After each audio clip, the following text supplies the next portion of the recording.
السلام علیکم ورحمۃ اللہ وبرکاتہ نحمده ونصلی علی رسولہ الکریم اما بعد۔ آج کا سبق سن لیجئے۔ آج کے سبق کی سرخی ہے شعبان کی فضیلت، پارٹ نمبر 8۔ چونکہ ہمارے ماحول میں بدعتیں بہت ہیں، اس لیے اس رات کے اندر بہت ہی نامناسب حرکتیں ہوتی ہیں، اس لیے شب برات کی چند بدعات اور خرافات کا تذکرہ کرتا ہوں۔ نمبر 1، غسل کو باعث فضیلت اور ضروری سمجھنا۔ بعض خاندانوں میں اس رات میں غسل کرنا بہت فضیلت سمجھتے ہیں کہ اس رات میں فضیلت غسل کرنا، یہ بدعت ہے، خرافات ہے، اس کی کوئی اصل حدیث میں نہیں ہے۔ نمبر 2، ساری رات جاگنے کو ضروری تصور کرنا، یہ بھی غلط ہے۔ ساری رات جاگنا کوئی ضروری نہیں ہے۔ نمبر 3، چند عبادات کو مخصوص کرنا، مثلا صلاۃ الفیہ، ہزاری نماز۔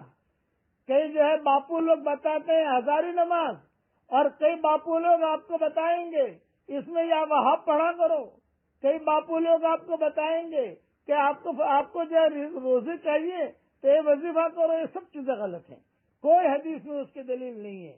اس لیے چند عبادات کو مخصوص کرنا، مثلا صلاۃ الفیہ، ہزاری نماز۔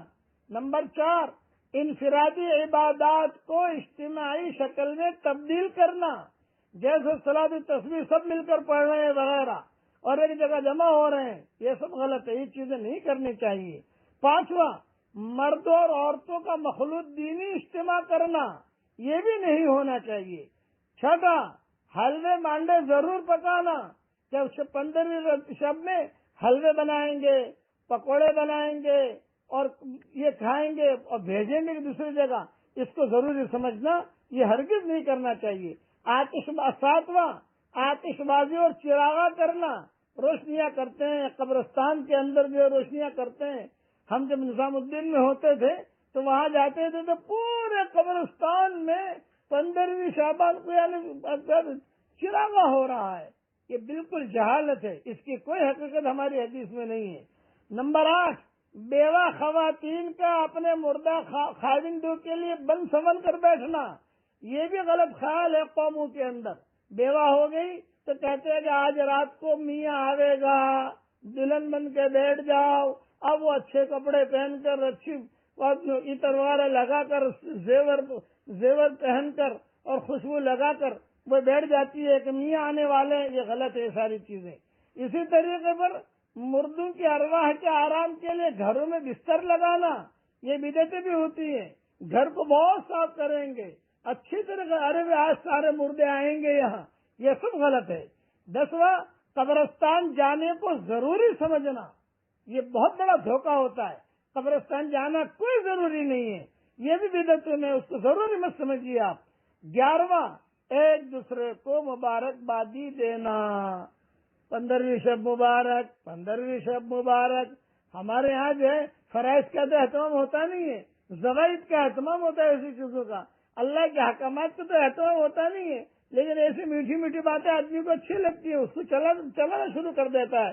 جمعہ مبارک کہنا شروع کر دیں گے، رمضان مبارک کہنا شروع ارے کیا پڑی ہے تم کو کہنے کی بھائی، اپنی زندگی میں برکت لو، یہ جملے کہنے کی ضرورت کیا ہے آپ کو؟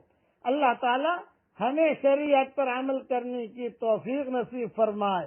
اور یاد رکھنا، اگر یہ جمعہ مبارک، شعبان مبارک، رمضان مبارک یہ کہنے کی عادت ڈالی اور ختم نہ کیا تو آگے چل کر کیا ہوگا؟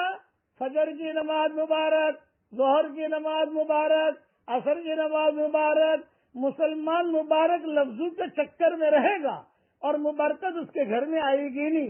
اللہ کے احکامات کو ہم پورا کریں، اللہ ہمیں اس پر عمل کرنے کی توفیق عطا فرمائے۔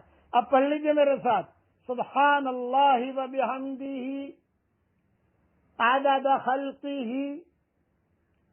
ورضا نفسہ وزنۃ عرشہ ومداد کلماتہ۔ اللہ تعالی ہم سب سے راضی ہو جائے اور شعبان کے مہینے کی قدر کرنے کی ہم سب کو توفیق عطا فرمائے، آمین۔ وآخر دعوانا ان الحمد للہ رب